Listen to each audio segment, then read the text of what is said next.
Servus, Glück auf und herzlich willkommen zu einer weiteren FC Bayern Reaction. Gut, Leute, ich werde mal eben hier einpendeln. Ich muss mich mal extrem leiser machen. Ja, also könnt ihr gerne ein bisschen lauter machen. Weil der FC Bayern kriegt es mal wieder nicht geschissen, einen vernünftigen Ton zu bieten bei einer Pressekonferenz. Es ist super leise, es ist schon bei mir alles auf Anschlag. Der Browser ist auf 100%, der Tab, das Video auf YouTube ist auf 100%. Aber ist ja nicht das Problemchen. Ich spreche einfach ein bisschen leiser, habe das Mikrofon ein bisschen leiser eingestellt und dann sollte das auch passen. Ne? Und dann können wir reingehen in den Bums. Natürlich aber auch erst, wenn ihr hier den Kanal abonniert habt. Ist klar, oder? Brauche ich nicht weiter erklären. Also.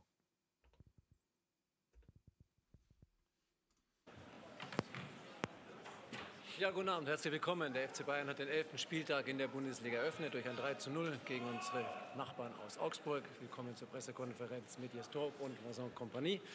Beide beginnen jeweils mit einem kurzen Statement. Bitte schön, Jens. First of all, congratulations to my colleague Vincent with the victory. Wir haben vor dem Spiel darüber gesprochen, was machen wir, wenn man jetzt gegen... Was war das denn jetzt für eine Aktion? Gratulieren auf Englisch und dann auf Deutsch Statement geben. Was? Warum gratuliert er Ihnen nicht auf Deutsch? Kannst auch sagen, herzlichen Glückwunsch zum Spiel und zum Erfolg. Ja. Wild. In Bayern spielen, im Moment für mich da ganz klar beste Mannschaft in der Liga. Ich glaube, über die letzten paar Wochen hat man gesehen, dass wir uns gegen den Ball viel verbessert haben. Wir haben durch die erste Halbzeit, würde ich sagen, heute sehr gut gemacht, schwierig für die Gegner, wenig zugelassen. Natürlich haben wir gehofft, dass wir... Das stimmt schon. Erste Halbzeit waren sie auf jeden Fall besser wie in der zweiten Halbzeit. Wir auch mehr Möglichkeiten nach vorne gehabt hätten, haben wir leider nicht. Da hatten die Gegner uns das sehr schwierig gemacht mit einem sehr guten Gegenpressing.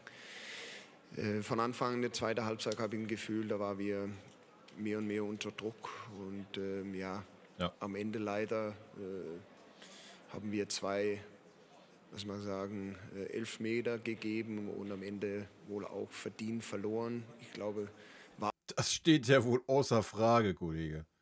Möglichkeiten heute hier wahrscheinlich einen Punkt zu holen, aber am Ende muss ich auch sagen, verdient verloren. Ja, definitiv. So ehrlich muss man schon sein. Ja. Und wenn man mit so einer Einstellung in so ein Spiel geht, ich meine, wir reden immerhin vom bayerischen Derby. Ja. Und dann, ich meine, man kann ja eine gewisse Derby-Energie entfachen. Das ist ja wie ein Pokalspiel, wo du eine gewisse Energie entfachen kannst. Aber das heute war ja... Ich habe die Hosen bis unter dem Kopf voll, Alter, und ich stelle mich hinten rein und hoffe, dass ich irgendwie nur 1 oder 2 Gegentore kriege. Danke. Dankeschön, dann Winnie, du bitte. Katastrophe, kurz. Alter. Ja, danke. Erstmal, es ist nicht das erste Mal, dass ich gegen die Mannschaft von meinen Kollegen spiele und es ist immer schwer. Und ich weiß, dass die Perception, dass die Wahrnehmung von Anfang an war, dass wir natürlich Favorit sind und dass das heute ein einfaches Spiel ist. Aber wenn man Augsburg anschaut und man sieht, was die in die letzte Woche gemacht haben, dann wusste ich eigentlich, dass die Szenario von heute und von der ersten Halbzeit auch total möglich war. Und deswegen eigentlich Kompliment auch zu der Mannschaft, dass sie ruhig geblieben sind.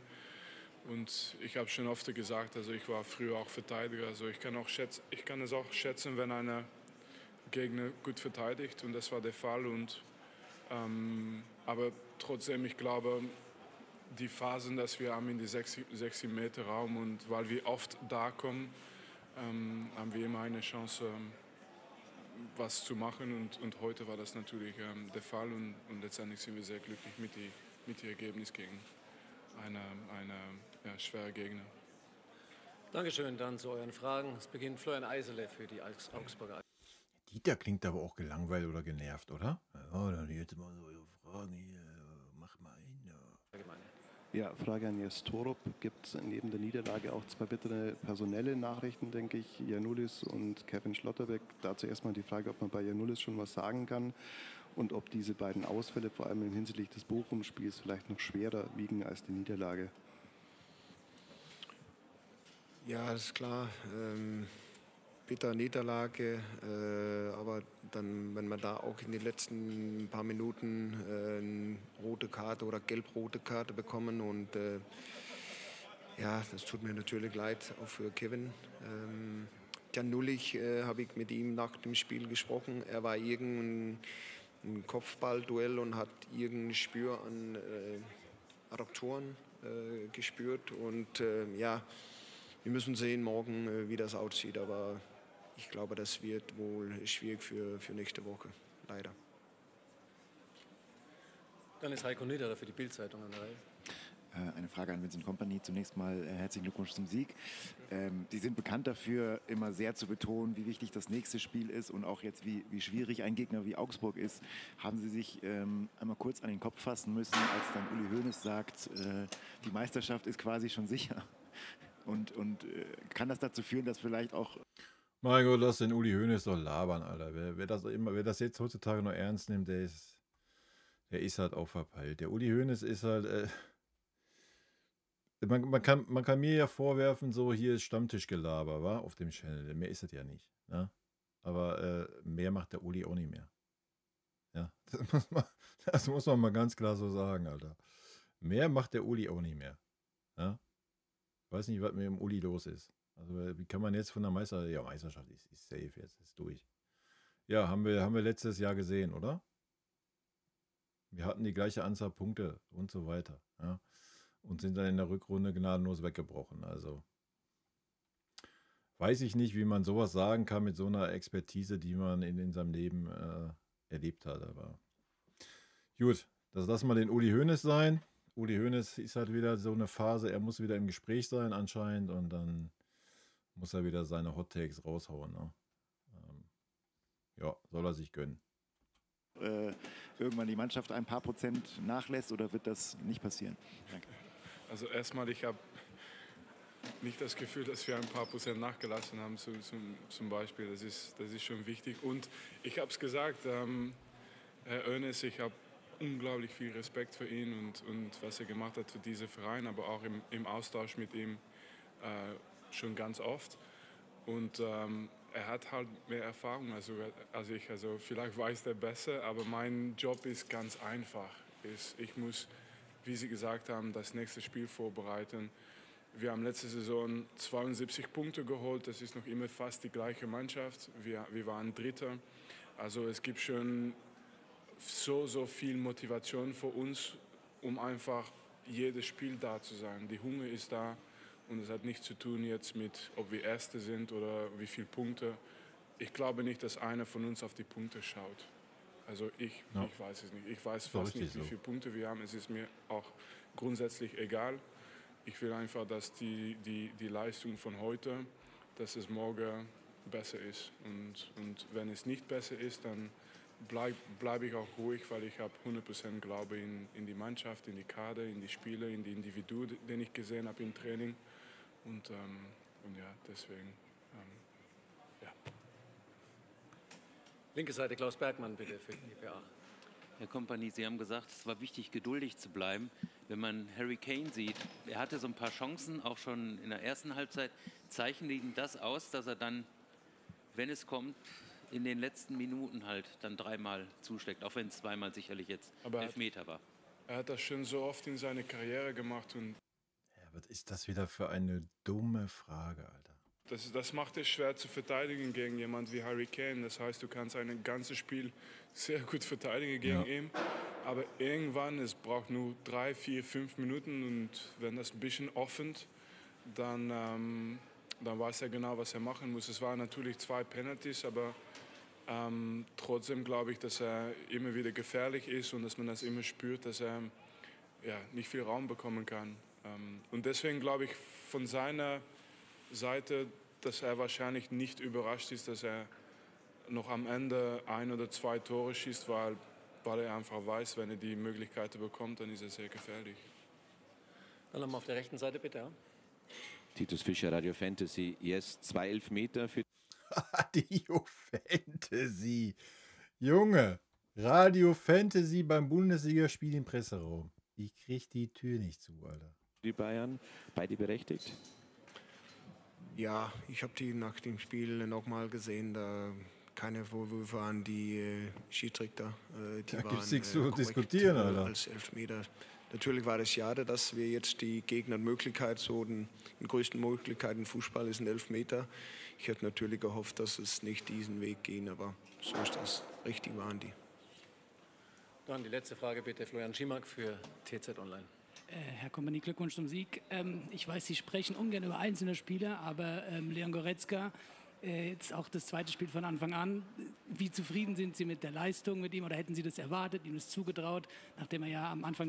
Ey, selbst wenn der Winnie, ich meine, die sind ja jetzt lange noch dabei, die Reporter, ja.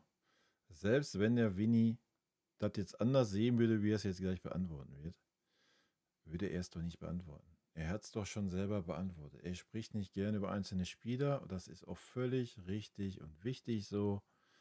Leon war okay heute. Ja, es war nicht super herausragend, es war nicht super schlecht. Es war gutes Mittelmaß, ist auf einem guten Weg. Wie gesagt, wir gucken mal, wenn er 2, 3 Spiele mehr hat. Ist klar, dass es für ihn auch nicht einfach ist. Ich verstehe es nicht. Immer wieder diese Nachfragen auf einzelne Spieler, Alter. Egal, ja. Ob wir 13-0 gewinnen, ob wir 13-0 verlieren, sonst was. Es wird nicht einmal mal gesagt, oh, Herr Kompanie, was sagen Sie denn zu der starken Mannschaftsleistung? Ja, wird schon mal einmal die Mannschaftsleistung von irgendeinem Reporter diese Saison mal in den Vordergrund gestellt? Ich glaube nicht, oder? Das ist eigentlich schade. Immer werden einzelne Spieler rausgepickt, um da irgendwie was, weiß ich nicht, irgendwelche Fässer aufzumachen, was man schreiben kann, Alter. in der Saison nicht so häufig zum Einsatz kam. Danke. Ja, ich finde es lustig, weil die zwei Fragen war, ich spreche ungern über weitere Spieler und ich spreche ungern über einzelne Spieler. Aber das stimmt. Ja. Das stimmt auf jeden Fall. Aber trotzdem glaube ich, dass die Geschichte von Leon mich eigentlich freut für die Mannschaft. Weil das ist eigentlich die Geschichte von einer Kader, von einer Mannschaft. Immer gibt es 1 oder 2 oder 3 Spieler, die in einem Moment vielleicht das Gefühl haben, es ist schwer für mich. Und dann bist du natürlich als Spieler nicht glücklich. Aber trotzdem, was machst du dann in diesem Moment? Und was ich sagen kann ist, und das ist nicht nur Leon, aber Leon auf jeden Fall in diesem Moment hat sehr, sehr hart gearbeitet. Hat einfach wie ein Top-Profi mit trainiert und alles gemacht, zu zeigen, dass er die Qualitäten hat und hat auf seine Chance gewartet. Und die Geschichte ist schön, weil es gibt wahrscheinlich noch Spiele, die jetzt im Moment nicht spielen, die später in die Saison wichtig werden. Und das ist für mich, die Geschichte ist nicht so, es geht nicht nur um Leon, es geht darum, dass die anderen jetzt auch wissen, was Leon passiert ist, wenn das mir passiert, vielleicht irgendwann ist es auch mein Moment. Also letztens würde ich sagen, wir haben auch von Anfang an in die PK gesagt, in diese PKs, bevor wir sogar ein Pflichtspiel gespielt haben, wir haben immer gesagt, die Kader ist wichtig und wir wollen Doppelbesetzung auf jede Position und Konkurrenz. Das haben wir jetzt und wir sind jetzt 3, 4 Monate weiter und Sie sehen, dass wir das auch durchziehen und deswegen einfach weitermachen sollen. Danke. Aber wir machen jetzt zu Ende. Vielen Dank, schönes Wochenende allen, gute Heimreise. Gute Heimreise, Leute. Ciao. Haut rein. Ja, wie immer, jeder, der jetzt noch eine andere Antwort gehofft hat, wie gesagt, hätte der Reporter sich schenken können. Aber man versucht natürlich immer weiter, aber ich habe alles dazu gesagt, Leute. Rot-weiße Grüße gehen raus, habt ein schönes Wochenende, Leute. Vielen lieben Dank für euren Support hier auf dem Kanal. Bis dann. Tschüssi. Vielen lieben Dank für euren Support hier auf dem Kanal. Und in diesem Sinne, gute Freunde kann niemand trennen.